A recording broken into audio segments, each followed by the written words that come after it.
Hello everyone, in today's video I will show you how to create a project in Claude AI. So first thing, open Claude AI and then log in into your account. After that, on the left side here you will find projects. So all you need to do is click on it. Then here you can click on new project. You can name it. So for example, let's name it test project.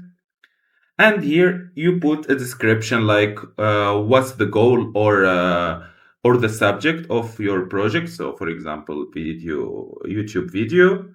Then all you need to do is click create project. After that, you will find this page. In this page, you can add instruction to your project or add files as references. So I will show you an example of a real project. So here a real project where we have instruction here, and this project will help me to create scripts for reviews of some products. So if you find this video helpful, don't forget to like and subscribe in the channel. Thank you for watching.